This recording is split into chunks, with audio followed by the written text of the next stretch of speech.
All right, the Engrossment Rules, Resolutions, and Credentials Committee will now come to order. Madam Vice Clerk, please call the roll. Alderman Vollmer.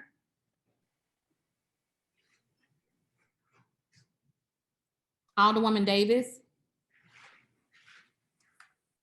Alderwoman Howard. Present. Alderman Gunther. Here. Alderman Oldenburg. Alderwoman Rice. Here. Alderwoman Clark Hubbard. Here. Chairman Coatar. Here. Alderman Vollmer. Alderwoman Davis. Alderman Oldenburg. 5 present, you have quorum. All right, quorum being present. All right, I know we've had Alderman Vollmer for a minute. Hopefully we'll see him again here shortly. This is the lunch hour. He may be busy at his establishment. I will go ahead and entertain a motion for approval of the minutes dated, stand by, May 20th. May 20th of 2021. So moved. Second. All right, it's been moved by the Alderman from the 8th, seconded by the Alderman from the 9th, that we approve the minutes from the May 20th, 2021 meeting. All in favor signify by saying aye. Aye. Aye. Opposed? All right, motion carries. All right, we do not have any board bills for review today. We do have one resolution. I believe the primary sponsor is President Reed. That's one too. Sorry to interrupt you.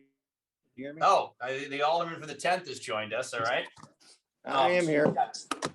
One They're resolution doing work. today on our agenda, Resolution 96. I know we advertised this, and there was no one signed up for public comment on this, so it'll just be us, I guess. So let's see, Alderman Boyd, I believe you're handling. You are recognized on Resolution 96. Thank you, Mr. Chairman, members of the committee. Resolution number 96 is a simple resolution, as everybody might know, by charter 3.06.130. It gives every committee the authority to exercise subpoena power, however, by resolution. And so basically, we have an archaic system of how we generally do exercise subpoena power. If we don't have it in a resolution, we have to come back and ask the full board for the subpoena power. The state, Congress, most people, let's say the bodies, the committee automatically has subpoena power. This is just an opportunity to give every committee that was interested in having subpoena powers the right to have subpoena power. We can certainly have hearings, without a resolution, or we can have hearings with a resolution. We can have a hearing with a resolution calling for an investigation with subpoena power. We can do it without subpoena power. This is basically having a blanket resolution that says these committees on this particular resolution is authorized to do subpoena power without coming back to the Board of Aldermen to ask for it. I have been Alderman for 18 years, and I believe I am the only person who have actually exercised subpoena power. So it's not normal. It's generally not used, but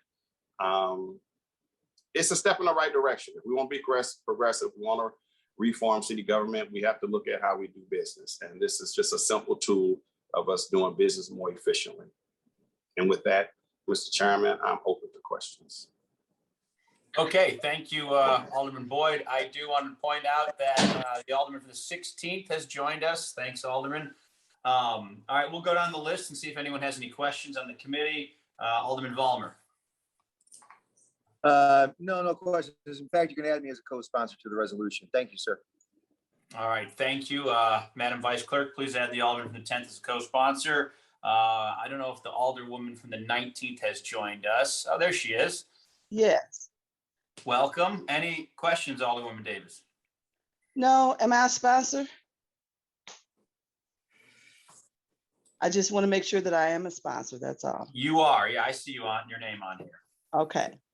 Okay, moving on, Alderwoman Howard. I just have one, just a question. of Alderman Boyd. This just reinforces the power we already have, correct? Right, well, it gives authorization. It just gives the formal authorization, yes. Okay, okay. All right. Yes, I'm a co-sponsor, and I just wanted to make that clear that it just reinforces and gives formal authorization of the powers we already have. Thank you. Okay. Thank you, Alderwoman. Alderman Gunther. Yeah, thank you, Chairman Coatar. So I do have a couple questions here. I know that my colleague from the 8th is probably going to dive a little bit deeper into this one, but so Alderman from the 22nd, you said that this is just streamlining the process, but when I'm reading Resolution 96 side by side with Rule 18 of our rules, which we passed in Resolution 1, I don't see any difference really. The only thing that I see is different is that our Rule 18, like I said, that was passed in Resolution number 1, includes all standing committees. Actually, it says it includes, let's go back to this real quick. It says it includes all standing committees and the personnel and administration committees do hereby have the power to hold hearings, subpoena witnesses, and order the production of books and papers. So the only difference I see is that there's just some committees that are not left out. So I guess my question is, haven't we already passed this? Actually, and first of all, that's a good question. Thank you for that question. We have not, because if you look at the charter specifically says that we must allocate subpoena power based on resolution. And in our rules, I have to go back to the rules. Okay, so I'll just hold up right there real quick. So reading Resolution 96 here, in the second paragraph, it says, whereas in accordance with Article 3, Section 6 of the City Charter 3.06.130 states, whenever the board shall, by resolution, authorize any of its committees to make investigations. So it's still saying by resolution or it's still saying Resolution 96 is still saying by resolution we have to do this. Is that correct? That's correct. Okay, so it's the same thing.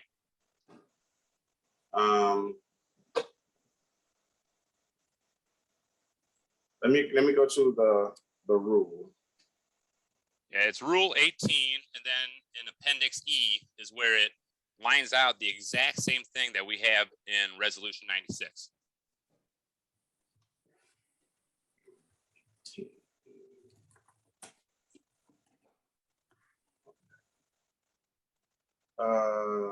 Really, powers of limitation. Okay, just.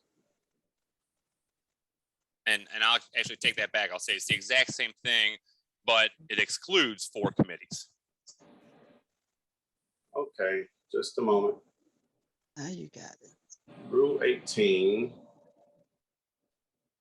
Pursuant to standing committees and person for this shall hereby have power to hold hearings, subpoena witnesses, and order the production of books and papers. Subject to jurisdiction. Okay. Standing committee shall.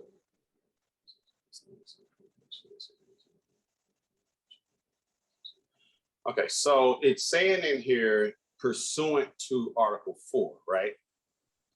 So Article 4 requires us to do subpoena power based on resolution. Okay, and so just like in our rules, it says, you know, you need a board bill, 15 votes to pass a board bill before it becomes law.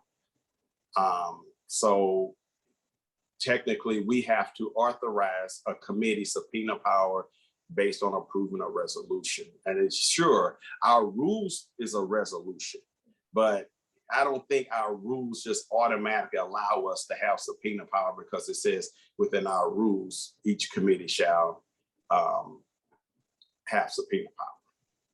If you go back to the charter, it needs to be given based on a resolution. And since I've been here and talked to other senior aldermen, subpoena power has only been authorized when it has been by a resolution that has been voted on by the Board of Aldermen. And so the Board of Aldermen would vote 15 votes to pass a resolution that includes subpoena power. And that's the same thing I read as well, but I'm reading Resolution 96, which we're discussing right now. And then, like I said, in the second paragraph, second line, it says the board shall by resolution. Right. Right. So for example, as a chairman of HUDs, if I wanted to have an investigation on, say it was Development Corporation or CDA or something like that, I would have this resolution prepared and say whereas, and then part of that resolution would say whereas in accordance with Article 3, Section 6 of the Charter. And then we would pass that resolution, and I would, as chair, and the committee would therefore have subpoena power.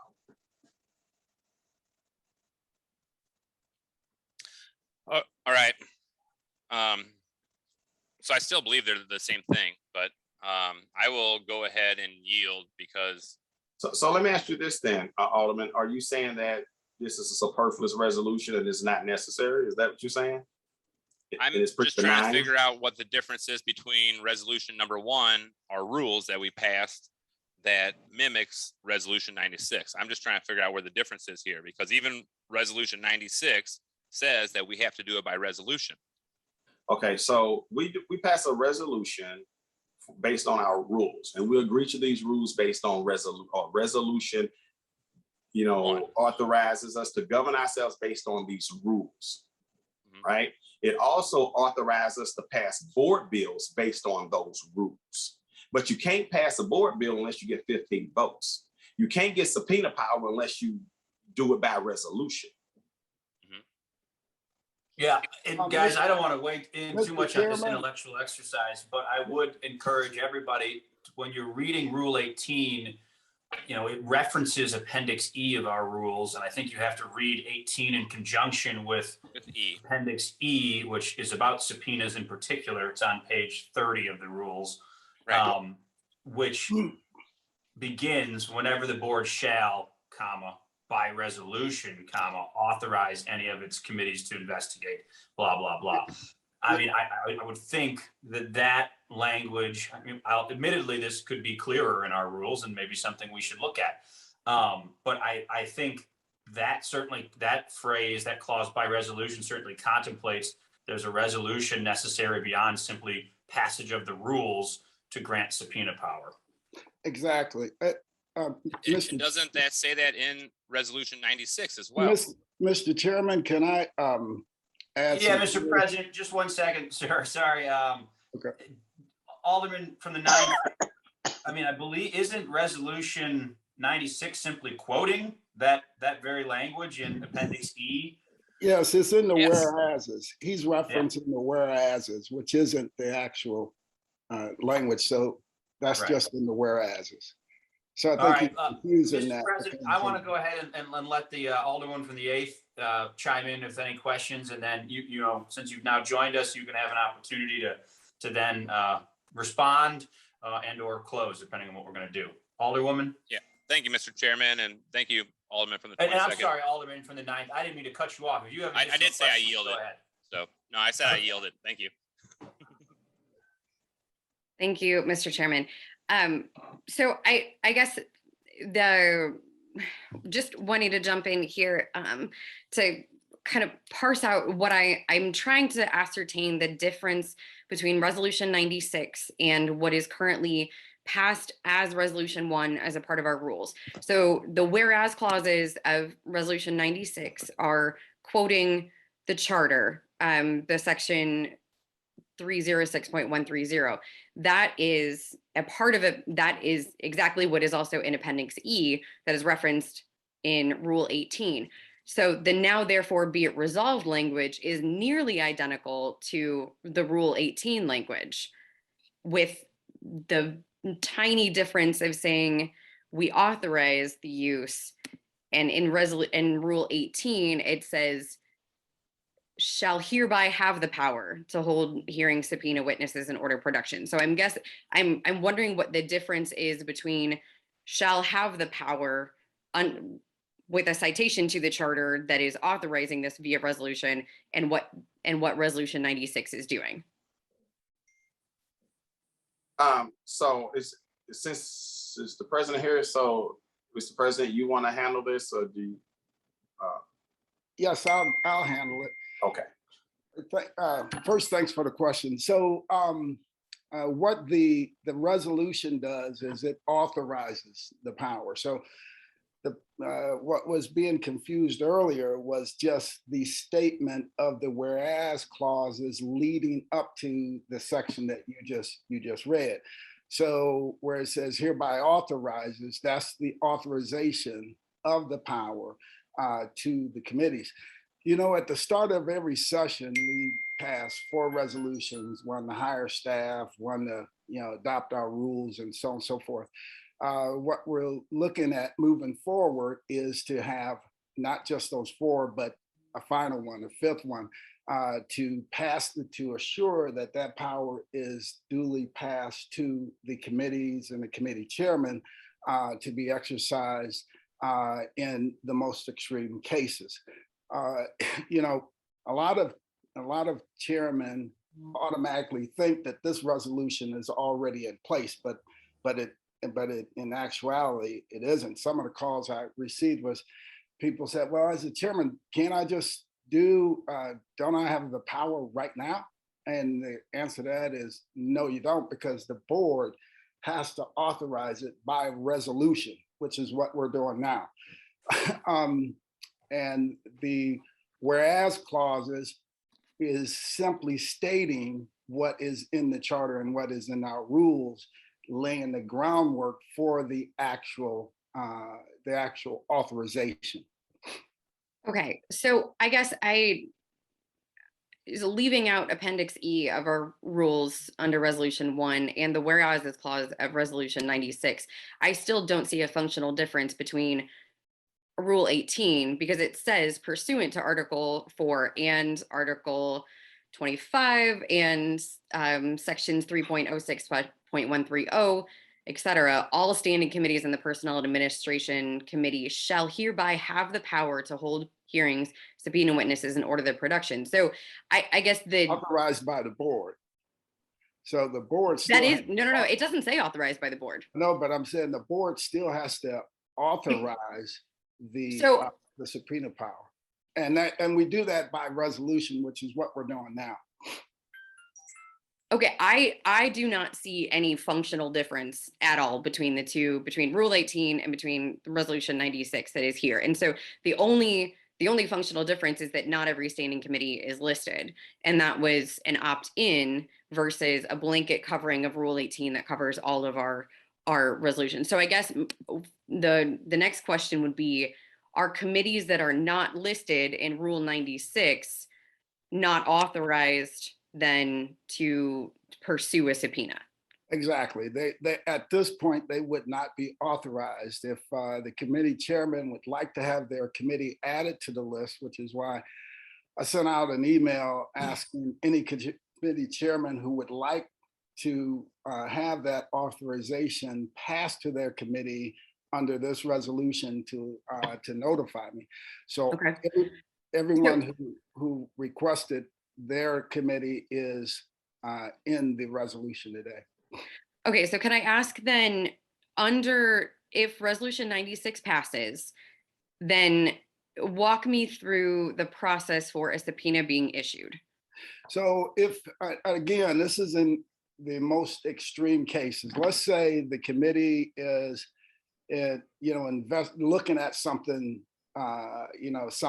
something under the state. Let's say something in the, state health department or whatever, and it cannot receive information. It's been, all of the requests for information has been rebuked, and requests for witnesses have been rebuked and just ignored.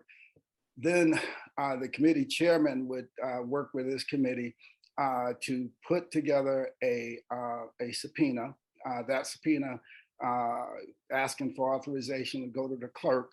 The clerk would also contact my office, and between myself and the clerk, we would sign off on that subpoena being issued. The marshals are authorized under our charter to also help to deliver those subpoenas if need be, and then that subpoena would be delivered. But it's a process that the chairman would take up within their committee, only in the most extreme of cases. And, then it would go out to whatever entity we would be attempting to get more information from. And we would also like to see, documentation of any requests that have been made. I think that would be a good part to. So if for the clerk's records. if the idea here is to lay out a process for a committee to issue a subpoena without it being a resolution that has to come in front of the full board, why isn't that the resolution that's in front of us of No, a this is- process? I didn't say it was a process. You asked me the process. Right. So I laid out the process as outlined already. But so can you point me to where that's outlined? It's in Appendix E. Yeah, it's in the Appendix E. So if you read that appendix, you'll see it. I will scroll back down to that one.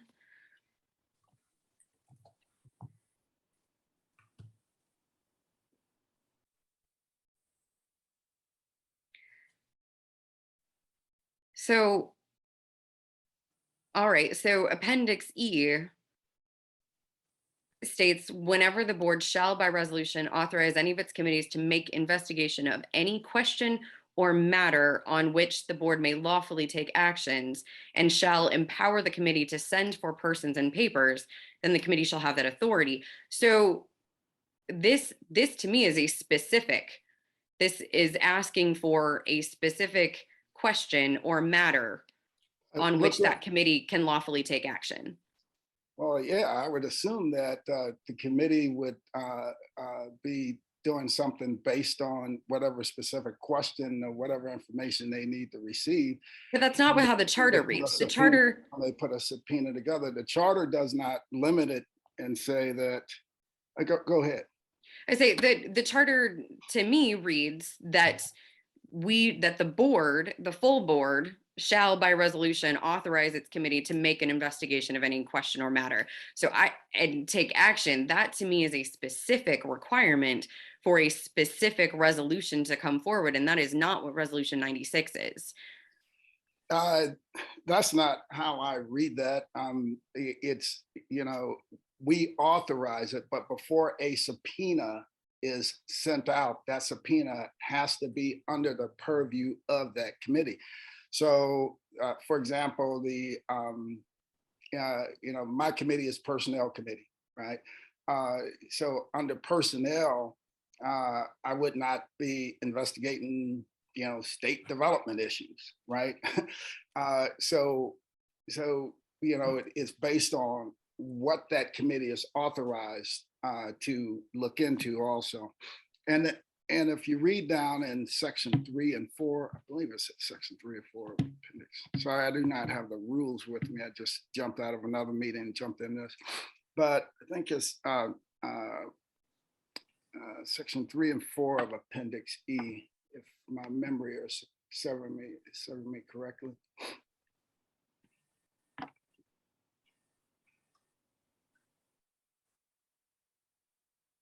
That should, if you read through that, that should give you an answer to part of the first question. Authority of committees for contempt, warranty, and penalty, and the authority of the board.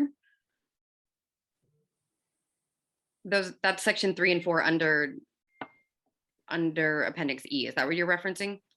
Yes, I believe, yes. Sorry. Okay, so that's the enforcement of a subpoena. And that's the process. So if you read through that, you'll see the process in there also. I just, well, I'm not seeing a process laid out in here. And in my research on the congressional procedures, that the committees of Congress have procedures that they enact in order to issue subpoenas on their own. So they're enabled by the rules to proceed with subpoena power under each individual committee, but they have rules that are laid out and are followed in order to go forward through that process, and we don't have those. We actually do. We actually do. If you can point me to those.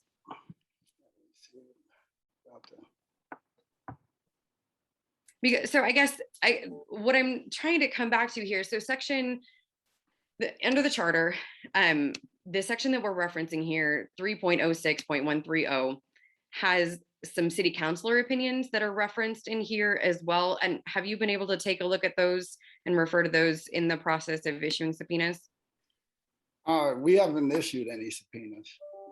No, I'm sorry, in the issuance of this resolution 96.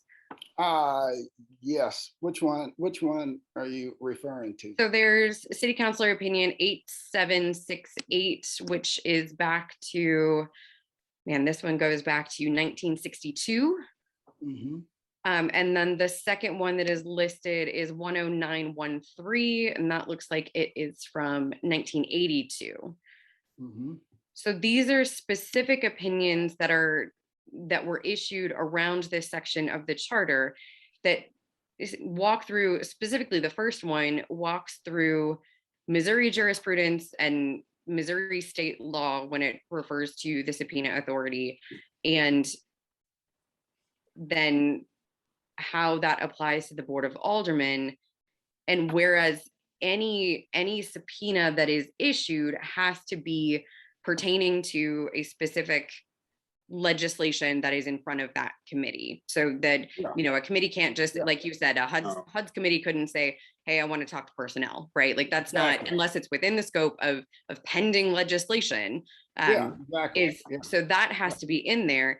The other piece. No, I'm sorry for cutting you off, but that doesn't have to appear within this resolution. That's already laid out in section E. If you look through section E and also our charter, it's clear that a subpoena, when a committee issues a subpoena, it can only be for those things that is within the purview of that committee. Go ahead, proceed. Right.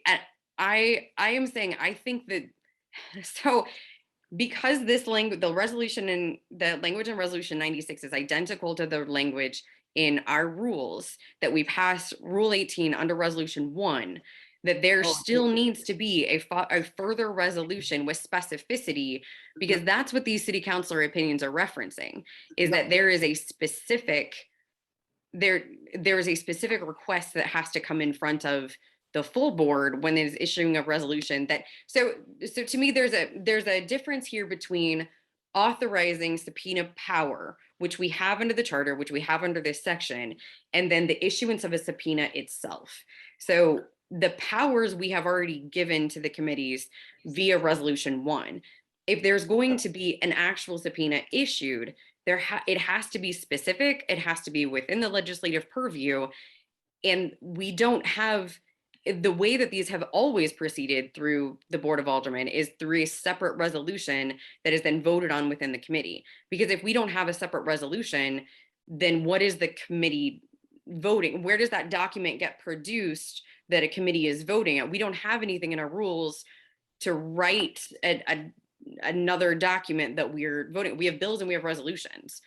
Yeah, actually we do. So after this resolution is adopted, what this resolution is authorizing the committee to do is to follow, the section E, and as I outlined earlier, items 1 through 3, and also, make sure they stay in compliance with item 4 for producing that subpoena. That subpoena then would go to, as outlined in those sections, go to the clerk and myself for verification and validation. As part of that, the clerk would collect any information related to it, so that the clerk has that information on file in the future. So And again, it's outlined in there, and the difference is this resolution, it doesn't just state what's in the rules. It states what's in the rules and the charter, but it then goes one step further and say hereby authorizes. So that the committees then can begin to engage, in those extreme cases where, in the past, we've never been able to get information. So I guess, well, I would go back to the city councilor opinion 10913 that is referenced in the charter under the section that we're referencing here. And it says, so, and to be very, very clear, I absolutely support the power of our body as a legislative body to issue subpoenas to get information from departments that are non-responsive, from private parties, even when they are non-responsive. We as a legislative body, this is an important function. So I'm not at all arguing against the use of subpoena power or that we should not have it. I am trying to line out that we are doing this correctly, that we're not overstepping here. And so this statement within this 1982 opinion says, assuming a legitimate legislative purpose has been spelled out in the resolution, the books and papers requested to be produced should be designated with a reasonable degree of certainty in relationship to the parameters of the legislative investigation set forth in the resolution. So we have two mentions of a specific resolution for this to come forward. That is in previous issued city councilor opinions defending or working with previously issued subpoenas from the Board of Aldermen. So I'm saying our legislative history is that resolution is the way that subpoenas are issued. And so if we are changing that, then we are changing the way that the charter has operated within the Board of Aldermen. No, we're not. We're not. Again, I've read some of those same opinions that you read and some of the casework. I do not have that in front of me right now, but we absolutely aren't. What this does is lay the groundwork so that we can follow our rules, so that if indeed we want to issue a subpoena, the committees are empowered to do so. And it's outlined, again, I'm going to say in Appendix E, sections 1 through 4, what we'd have to do. Okay, again, section that Appendix E is quoting the charter. So it goes no further than quoting the charter. And neither does the resolution that's in front of us today. It goes no further than quoting the charter and delegating the same authority that we've delegated under Rule 18 and Resolution 1. So if there is a change in procedure here, the Resolution 96 does not outline a change in procedure. So what I am, let me find this other document here. Hang on one second for me.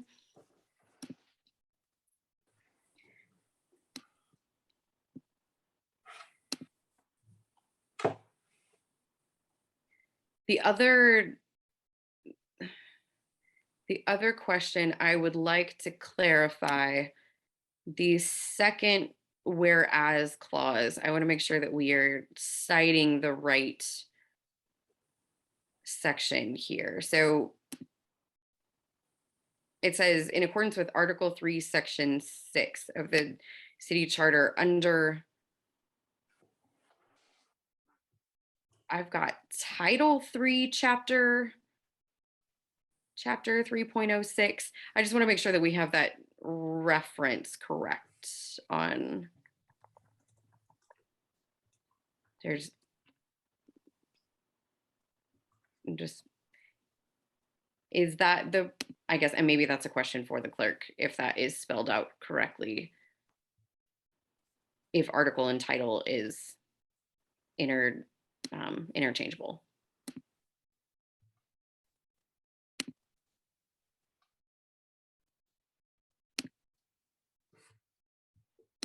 Is that maybe Mr. Chair, do you have any opinion on that one way or the other? I just think it's sort of semantics. If you're in the city code, there's chapter 3.06, which, am I muted? No, I'm not. Okay, which you're on. then references, so those citations are correct. Yeah, the numbers are correct. I just wanted to make sure the article and section, or if that should be title and chapter. It should probably be title and chapter. Okay. Yeah, it's Title 3, Chapter 3.06. I think we can correct that. Sure. Okay. If you're in the charter, you refer to it as an article, but here in the code, it's their titles and chapters. Okay.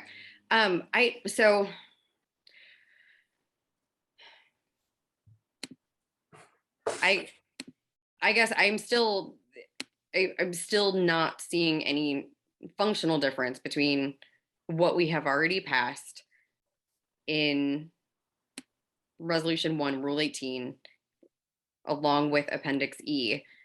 There's nothing added here to this that would further give committees the ability to issue a subpoena without it being a resolution.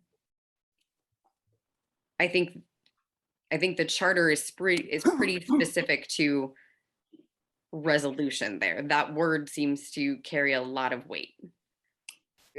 Because in the resolution that is before you, the difference is it hereby authorizes. So it states the charter, it states the rules, and then it takes it that next step further.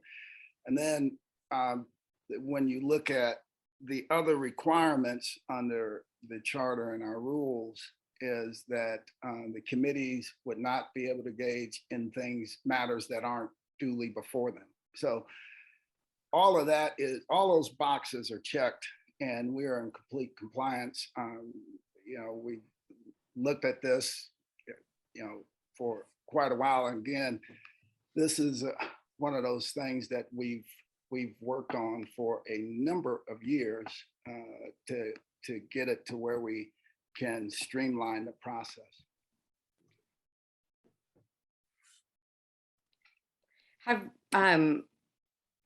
Has the city councilor's office been engaged on this particular resolution? I think they just appointed a city councilor.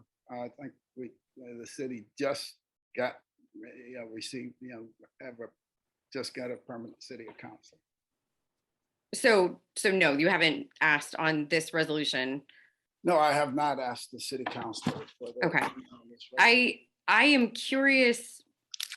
I would like to hear from them, to be honest, Mr. Chairman, from the city councilor's office. I know that our new city councilor was just appointed, but there are others in that office who have more experience in this. And because these cited opinions specifically reference specific resolutions that have to, when we were talking about, what specificity is required to comply with a subpoena, what, the general rules here, I think that there is enough legislative history around this. And if the city councilor is going to be required to defend the Board of Aldermen, should someone respond to a subpoena and say, I don't want to respond to this subpoena, I think it's our due diligence to bring them in on this and make sure that we are proceeding accordingly.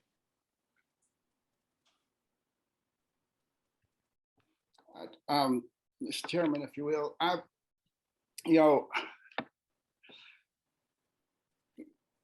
be honest with you, I have not had much luck with the city councilor's office as of late because of just some of the politics that has been swirling around that office.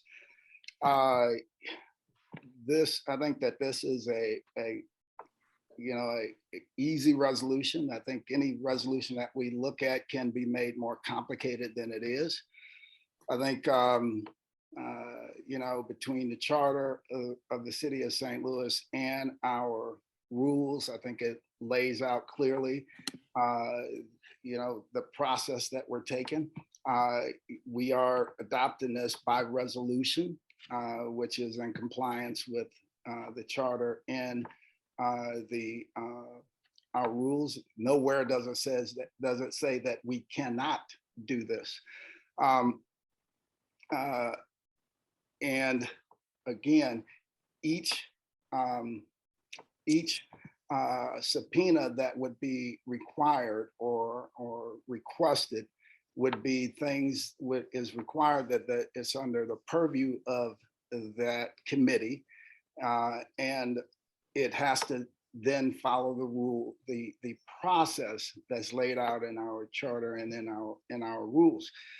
So again, I think any of these things, whether we're looking at a multi-million-dollar development or whether we're looking at something as small as what we're looking at here, it can be made to seem more nefarious than it is. But this is a simple resolution. So I would really appreciate everybody's support on it, with myself and the alderman from the 22nd and other aldermen that are co-sponsoring the resolution. All right, thank you, Mr. President.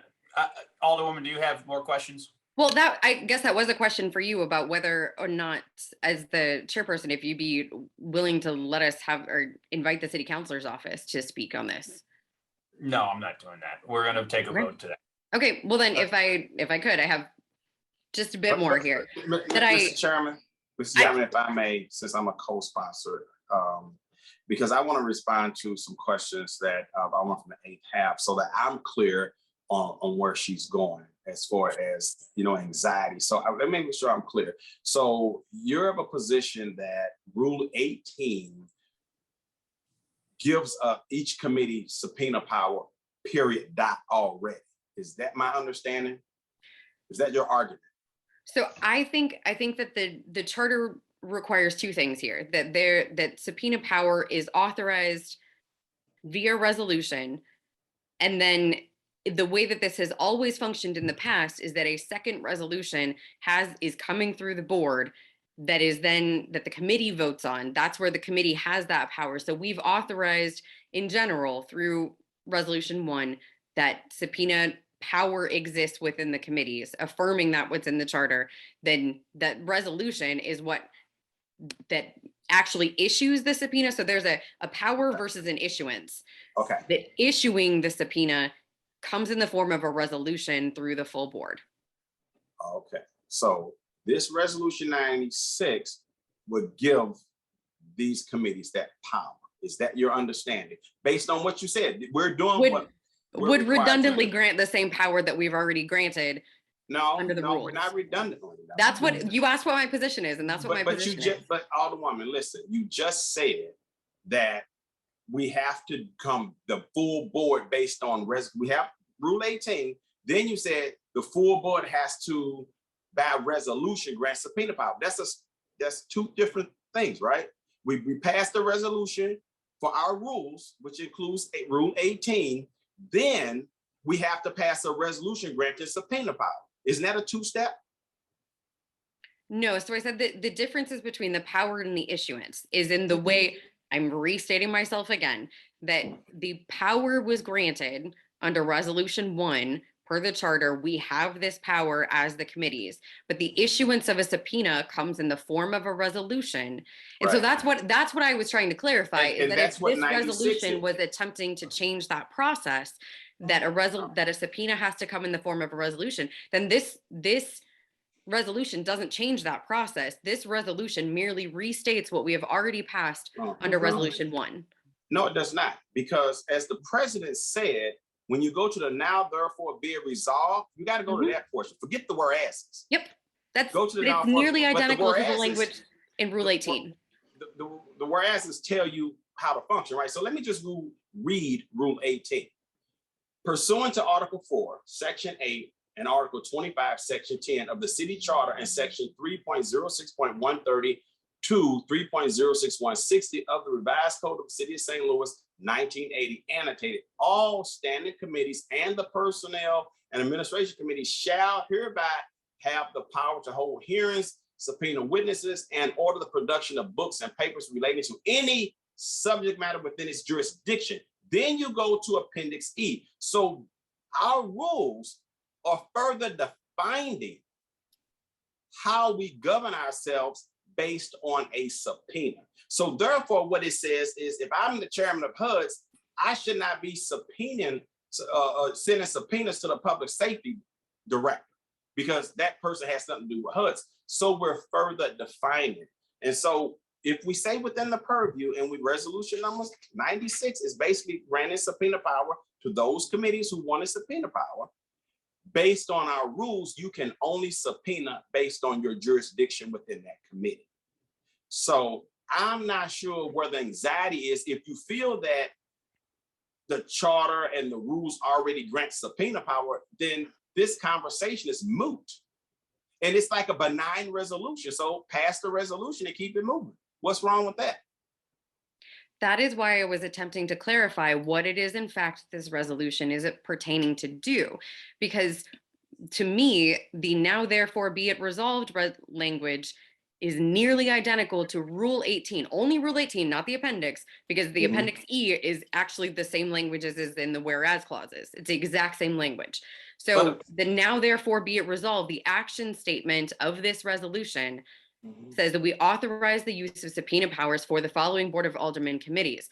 Rule 18 says, pursuant to these sections of the charter, the same as they're quoted in Resolution 96, all standing committees and the Personnel and Administration Committee shall hereby have the power to hold hearings, subpoena witnesses, and order the production. So shall hereby have the power is the same as we authorize the use of subpoena powers. Those are the same phrase. So when all we're doing is restating the same language that we've already passed in our rules, what I was trying to ascertain here by this discussion was, what is the difference? Because if this is redundant, then that's fine.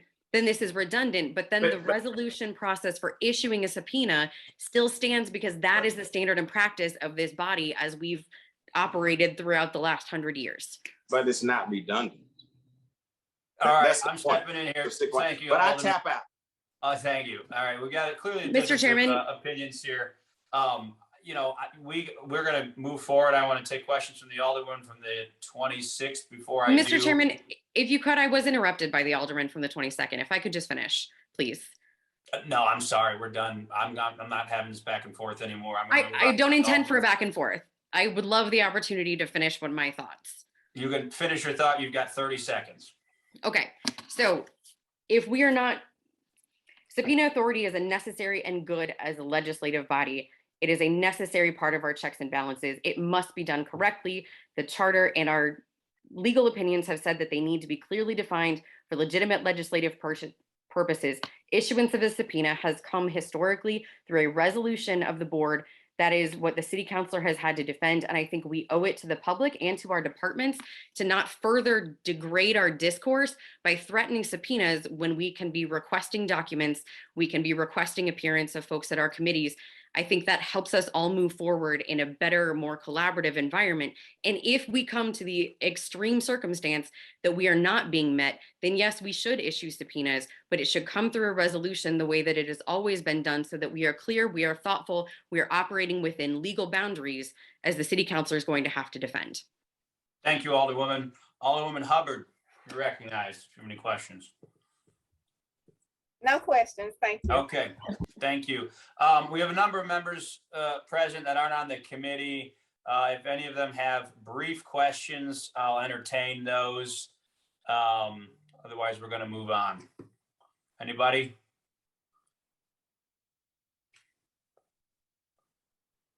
I've raised my hand, Alderman Coatar. Oh, sorry, I can't see that. Who's got their hand up? This is Alderwoman Engrossment. Alderwoman, go ahead.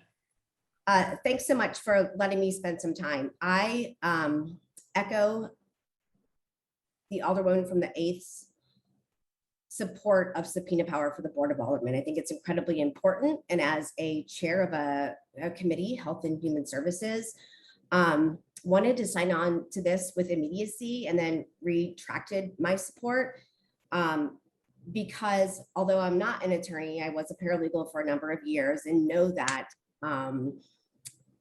subpoena power is very specific. And so I went into the rabbit hole a little bit. I could not find a resolution,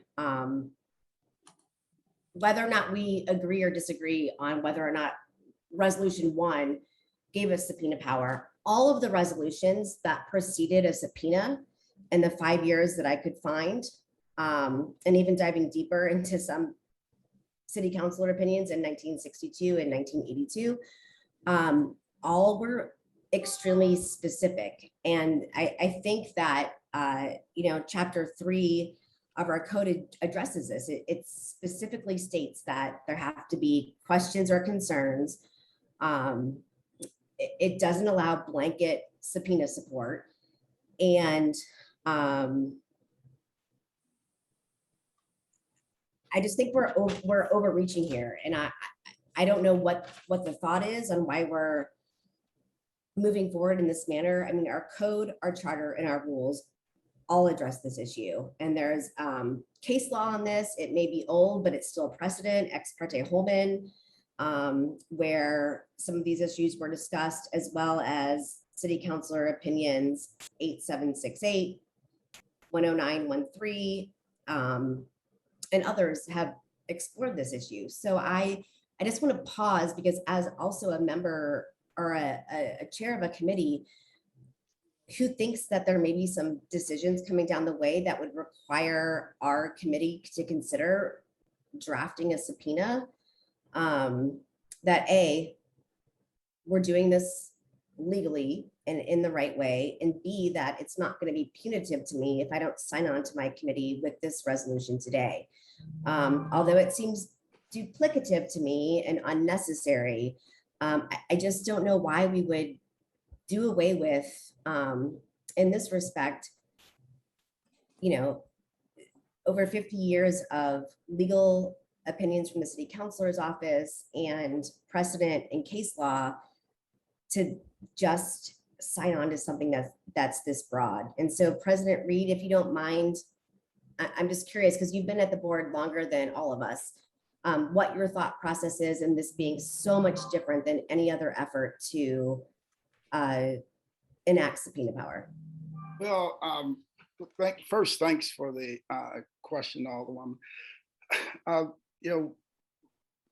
Back when I came to the board, this was a major source of discussion where there was a group of aldermen that thought the process should be one way. There was a group of aldermen thought that the process should be another way. And having just arrived at the board, I just listened, right?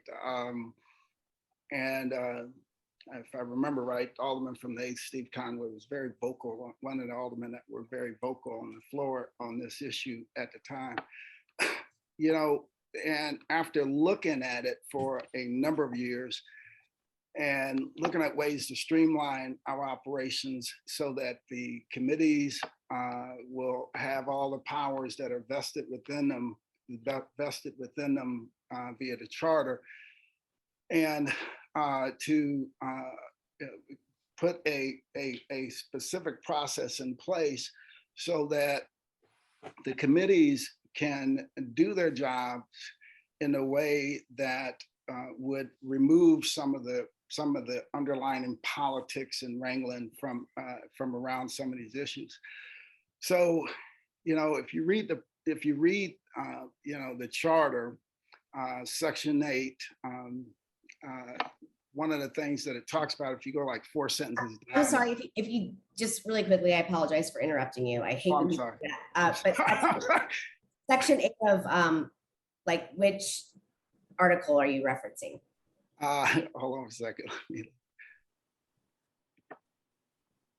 Article 4. I assume it's Article 4. Yeah. Oh, a second, I'm getting to it. Yeah, Article 4. Thank you. I just wanted to make sure we were on the same page. Yeah, and if you go down to like the 4th sentence down in, one of the things that this talks about, section 8, rules of procedures, punitive powers, attendance of witnesses, journals, production of publication of proceedings. And if you go down to that 4th sentence down, it says, it goes on to say, it shall have the power, and that meaning the board shall have the power and may delegate to any committee to subpoena witnesses in order to produce books, documents, and papers relating to any subject within its jurisdiction. So that's what we're doing. That's part of what we're doing today. We're streamlining the process so that committee can begin to do that in the most extreme cases for items that are in front of them and within their jurisdiction. So this resolution is essentially delivering that power to them that they should duly possess based on our charter. And it brings our rules and the charter in sync together. And the way I see this moving forward is, at the beginning of the session, some committees may say, you know what, include me in that very first resolution at the beginning of the session, because you don't know what's all going to be in front of you. But, if you may want to use subpoena power with something that's coming up, you will be able to take that before your committee and begin the process of creating a subpoena. The clerk of the board will assure before moving forward that it is things that are related to the subject matters that are in front of you and the jurisdiction of that committee. Okay, so it sounds like what you're saying to me is that even though this sort of like more broad secondary resolution that allows subpoena power will then sort of circumvent, like if I, as the chair of Health and Human Services, have an issue that I need or I would like to have subpoena power for, then I don't have to introduce another resolution and have that passed in order to grant subpoena power, that our committee would just be able to draft the subpoena. And if the subpoena is within the realm of our ability to have jurisdiction, then it's just sort of like maybe like sidestepping what we put in place before, even though that's been put in place well before you were elected, but definitely several times while you were elected. No, this process has always been one that's been pointed to by, many aldermen prior to any of us being here as a very cumbersome process, right? Yeah, drafting resolutions takes a long time. It can. I mean, look at just today. Look at today, and I understand to be honest, I understand where the angle that why this resolution is being attacked the way it is. Okay, so Mr. President, then why this resolution? Why now? Why, since you've been at the board for so long, why did you not think this was of importance before last week to introduce? Oh, I thought it was important all along. I finally came up with what I think is a good solution, a way to manage it. And it's this will be one of the resolutions that we adopt at the beginning of the session, right? There's still a process that's clearly outlined within the charter, within our rules that we follow for issuing a subpoena. Subpoenas aren't going to be flying out the door left and right. Matter of fact, a lot of chairmen that are chairing committees today believe they would have that power already to do it, and they haven't exercised. This is only for the most extreme of cases. This isn't something that will be just as a thing to just go off a deep cliff with. And I have enough respect for the people who are chairing these committees to know that they're not going to operate in and of that manner. But even if they wanted to operate in and of that manner, there are checks and balances that are already in place that would not allow that to happen. So I just want to confirm really quickly then, as the chair of Health and Human Services, if our committee would like to issue a subpoena tomorrow, you believe that Resolution 96 addresses what needs to happen under the charter, the code, and our rules. If you're, did you add your committee to the? That wasn't, I apologize, that wasn't the question. Do you believe, as the chair of my committee, that I would need to bring an additional resolution forward? Yeah, if you're not included in this resolution, you will have to bring an additional resolution forward, yes. Okay, but otherwise, You would have to. there's no other resolution needed. Yeah, you would take, number one, you would have to have a matter in front of your committee that has been delivered to your committee by the board, right? That, you're whatever. So the only way I could engender subpoena power was if the issue was brought to me by the board? If there's an issue, let's say what committee are you chairing? Intergovernmental or Health and Human Services. Health and Human Service. Let's assume for a second you wanted to, I don't know, investigate the Cardinals baseball team, right? You would not have you wouldn't have the authorization to do that. But let's say that there was a specific health issue that you wanted to really do some extended investigation on, right? One of the ways we used to do those things for the board, and I think we need to begin doing it. Again, some of the newer aldermen have kind of ignored this piece, that we would introduce a resolution to open up an investigation, whatever it was, right? We just enter a resolution. So assuming that you wanted to look at a specific grant or how the state is looking into health disparities or whatever, you would enter a resolution. The resolution would go to your committee. At that point, your committee would have all of those powers that are built in, that are already given to you by the charter, because you will have that issue before your committee. And then from there, you, if the state absolutely disregarded you and said, we are not going to comply at all whatsoever, and if you've made more than reasonable efforts through multiple emails, calls, and so on and so forth, and passed it to the clerk, and the clerk had the staff work to try to get the information that you requested and still was not able to get it, you would have this additional tool that's given to us for a reason by the charter, because part of our job, as the legislative branch of government, is to provide that type of oversight and accountability. So you could do your job as a committee chairman. And so that would mean if I signed on to this resolution that I wouldn't need to explain that because I already have the power under Resolution 96. You would have the power, but it would be based on what's in front of your committee. If you, and again, I don't really know. I apologize. Can you explain how that process? All right. Alderwoman, I indulged non-committee members' questions. I think we've now exceeded that allotted time. I'm going to go back. I'm going to take comments from the Alderman from the 19th who has her hand raised. Thoughtful deliberation is definitely dead at the board. Go ahead, Alderwoman from the 19th. Thank you, Mr. Chairman, members of the board and committee. One of the things that I wanted to share is, and I appreciate that the president was trying to be courteous and ask committee chairs if they wanted to be included on this resolution. I personally think that no one should have been asked.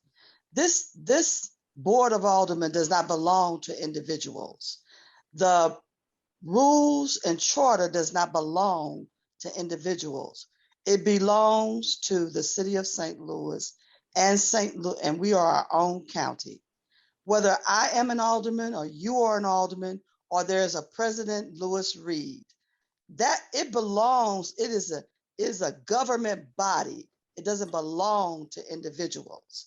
And so we should be putting this in place, irregardless to who wants it or not, because we're trying to codify, streamline, and give you the opportunity to move forward with haste and what we consider to be maybe an emergency situation. and/or you just simply need to get to the bottom of something and you don't have cooperation. In most instances, you will never have to use it, but you do need it in place.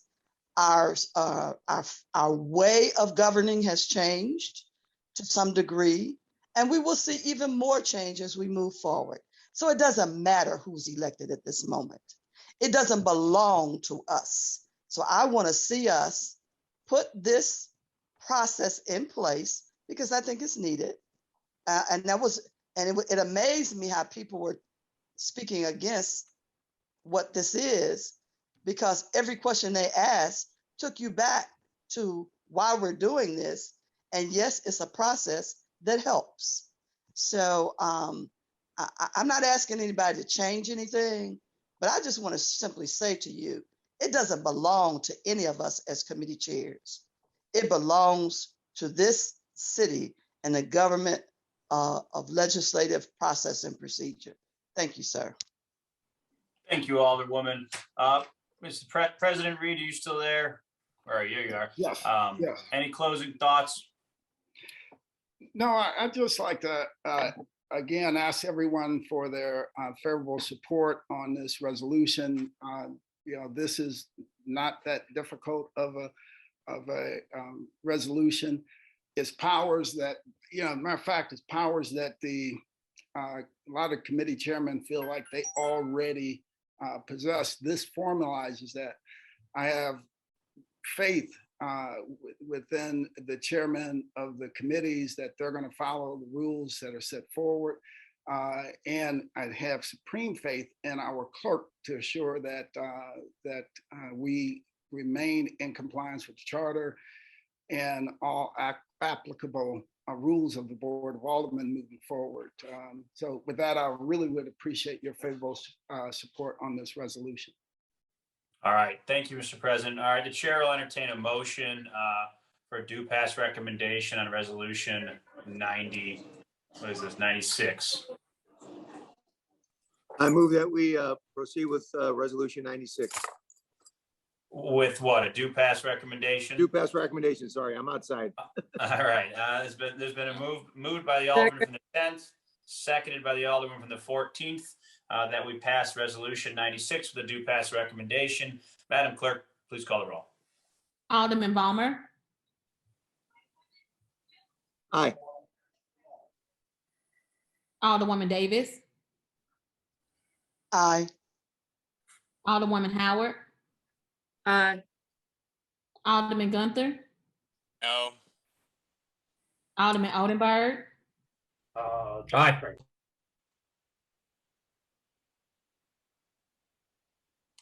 Alderwoman Rice, No.